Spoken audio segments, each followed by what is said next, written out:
Have you ever dreamed of a ride and wondered what it would take to make it happen? Well, that is exactly what happened for this trip. And it's a gentle reminder to me, and maybe for you, that if you get the opportunity to do one of these bucket list rides, you should take it.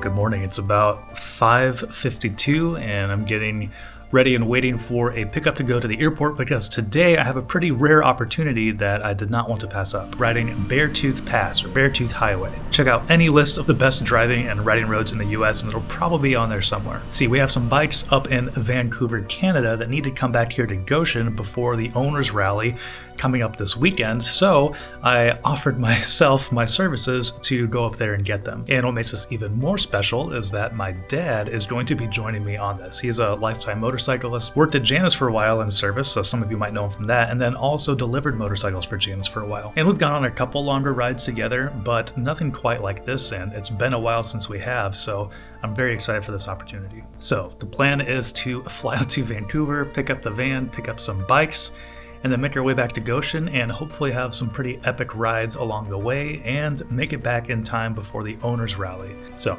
let's get started. I had planned out an itinerary covering the roughly 2,300 miles to get from Vancouver back to Goshen, and if we kept a fairly lively pace, we would have enough time to take a couple of detours and get in some epic rides along the way. The main one that I had been dreaming about was, of course, Beartooth Highway. This stretch of road goes from Red Lodge, Montana to Cook City and hits an elevation of nearly 11,000 feet, with epic mountain views that go for miles and miles. But at that elevation, weather can play more of a factor, and that ended up being more of an issue than I had hoped. Additionally, our route along I-90 would take us right back through Sturgis and skirt the Badlands, a ride that I had hoped to do on my way out to Sturgis this year, but that, of course, got sidetracked due to a tire issue and some heavy storms over the Badlands. Check out my video of that saddle sore at the end of this video if you want to see that epic journey. So after we landed, we moved pretty quickly to get the van and go pick up the bikes. It was raining in Vancouver and we didn't get to stay long in Canada, but we did make a quick stop for some poutine. With full bellies, we headed for the border. Besides waiting in line to get to the border agents, we had a couple of motorcycles in the back. Unique motorcycles that weren't registered in our names, so there were a few more questions that caused some delays. Well, 2.5 hours later, we're finally through and back in the country. Changes our plans a little bit. Back in the US, but delayed, we made our way east as far as we could and ended the night in Coeur d'Alene, Idaho, with hopes of getting on the road early and making it to Red Lodge to attempt the Beartooth Highway the next day. The next day was mile after mile of incredible scenery. This drive in the Northwest is absolutely epic. Even in a cargo van, the views and roads were breathtaking. But as we headed further east, rain persisted overhead and the forecast for Red Lodge didn't look any better. It appeared that things would clear up in the afternoon around our arrival time, but there were also little blips of blue on the radar. There was a possibility of snow. We made it to Red Lodge. It was raining when we got here, so we stopped and got some lunch at a pub and grill. And rain seems to be stopping. It seems to have stopped here. So we're gonna fill up with gas, get the bikes out, and give it a shot. See what we can do, how far we can get. Snow advisory for this evening, but not till 6. Till 6. Yeah. It's currently 3:45, so let's see how far we can get in that time. All right, we're here parked at the south side of Red Lodge. We've got the bikes out. As you can see, there's still a little bit of rain coming down, but if you look in the distance, there's a little bit of sunlight, so I'm still holding on hope we'll have a nice ride, but getting the last final things set up here before we take off and see what we find going up the pass. All right, that's why we came here, so let's try it. My original plan was to do Red Lodge to Cook City, fuel up, and then head down the Chief Joseph Byway to Cody, fuel up, and then head back to Red Lodge. But with our delay at the border and the weather looking suspicious, we decided just to go as far as we could west on Beartooth Highway and then just head back to Red Lodge.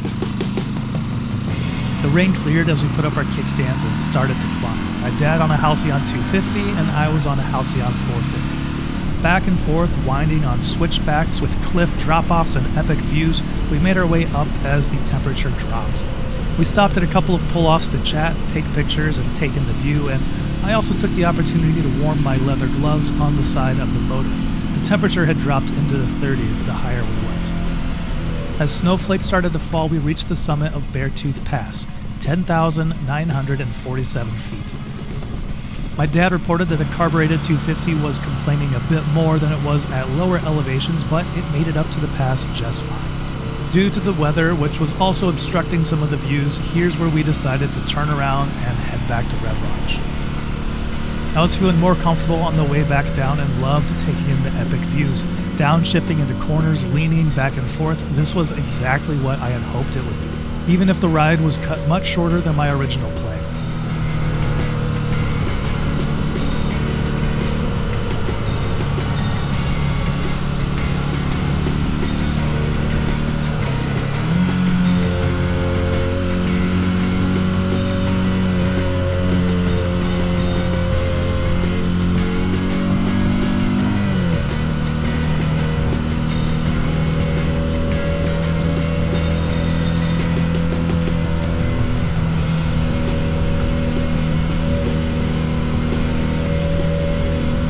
We successfully made it back, made it down. We didn't make it all the way to Cook City or beyond, but we made it to the top, to the pass, and back down. It was a very fun trip. We avoided most of the weather. We were getting some snow flurries up top, so that was one reason why we turned around. But the bikes did great at elevation. Yeah, it was a lot of fun. That's an absolutely beautiful ride. Back in Red Lodge, we were much closer to my original itinerary that I had laid out before we left, since we cut the ride short. So we made our way east and spent the night in Sturgis with the Badlands in our sights for the next morning. Good morning of day 3.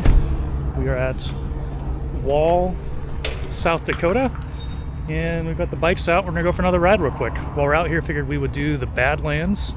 I think we've got much warmer, nicer weather today. So yeah, it'll be fun. We're gonna fill up here at the gas station and then head down. This is it's also where I ended my saddle sore trip. So it's very different conditions, but it'll be a fun ride. With sunshine overhead, we welcomed the warm weather, but with a threat of rain in the forecast, again, we got underway quickly. First off, we rode through the Badlands Loop from west to east without stopping to capture a complete video of the ride. It is an epic ride with tight turns, steep elevation changes, and beautiful views in every direction.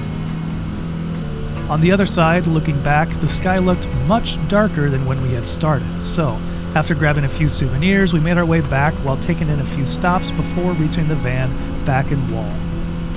And with these 2 rides completed, we loaded up the bikes and headed back for Goshen. We spent the final night in Wisconsin, and we're back at Janus by 2 the next afternoon, just in time for people to start rolling in for the owner's round.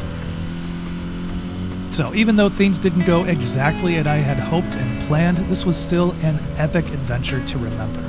And it's a reminder for me to take the opportunities when you can get them. I cherish this chance to ride with my dad in these locations and hope we get to do more of it soon.